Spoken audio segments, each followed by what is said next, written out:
High বন্ধুরা, আজকে আপনাদের আমি দেখাবো নতুন একটা চাটনি রেসিপি। তার জন্য আমরা নিয়ে এসেছি, দেখুন, টমেটো, আপেল, কমলালেবু, খেজুর এবং আমরা সিদ্ধ করে রাখিছি। এবার আমরা কড়াইতে প্রথমে টমেটোগুলো দিয়ে দেব।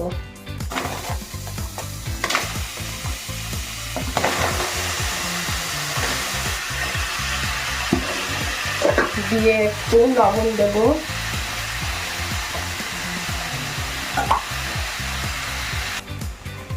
এবার দিয়ে দেব আপেলগুলো, দিয়ে আমরা একটু ঢাকা দেব। লবণ দিছি, একটু হলুদ দেব,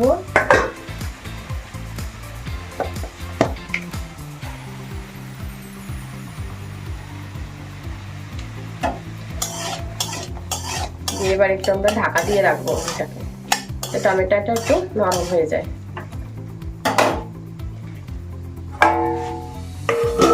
দেখুন, এতে আমরা দিয়ে দেবো এবার খেজুর আর লেবু, কমলা লেবু।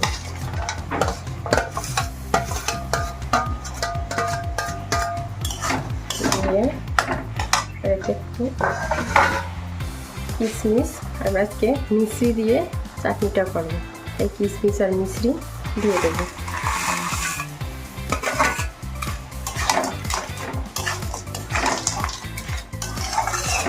দিয়ে এটাকে এবার নাড়াচাড়া করে একটু ঢাকা দিয়ে রাখবো।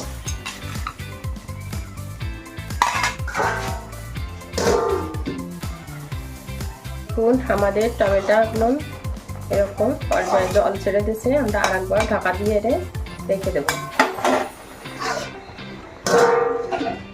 দেখুন, আমাদের টমেটোগুলো না সবজি সবগুলো দিয়েছি, টমেটো, আপেল, খেজুর সব গলে গেছে। এবার আমরা এতে আমড়াগুলো দিয়ে দেবো, সিদ্ধ করা আমড়াগুলো দিয়ে দেবো।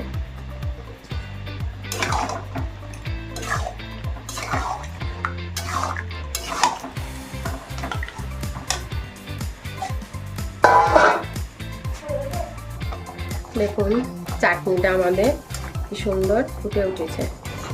এরা একটু ফুটতে হবে, সবই আমাদের গলে গেছে। এবার আমরা আর একটু ঢাকা দিয়ে রেখে দেবো, এতে সুন্দর করে একটু মিশে যায় সব। আর বন্ধুরা দেখুন, আমরা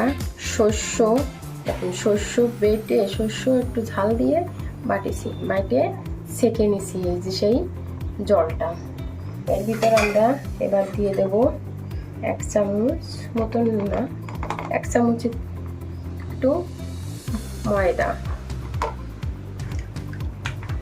এবার এটাকে সুন্দর করে মিক্সড করে নেব, সব কয়টা সুন্দর করে, যাতে দলা না থাকে। আটা কিংবা ময়দা আপনারা যেটাই দিতে পারেন, এটা থাকতে পারে সেটা দেবেন। এবার এটা ঢাকা দিয়ে রাখছি, এবার এটা দিয়ে দেবেন ভিতর।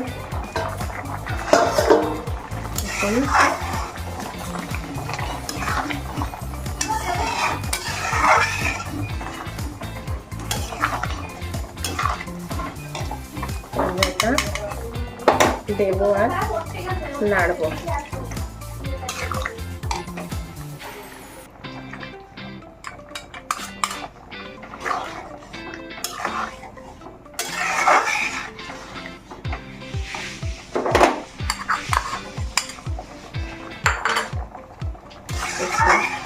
সুন্দর করে নাড়াচাড়া করে যাতে টকবক করে একটু ফুটে উঠবে।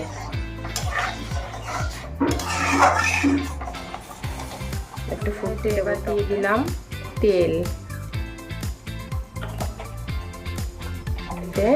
দিয়ে দেবো 5 ফোড়ন আর সর্ষে একসঙ্গে ফোড়ন, আর দেবো একটু শুকনো মরিচ। পোড়া হয়ে আসবে, তখন আমরা টকটা ঢেলে দেবো।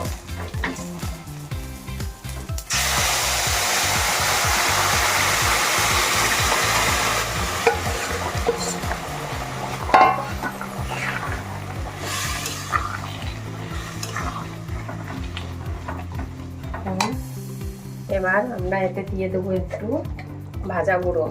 এতে আছে জিরে ধনে একটু ভেজে রাখিছি, তাই গুঁড়ো করে দিয়ে দিলাম।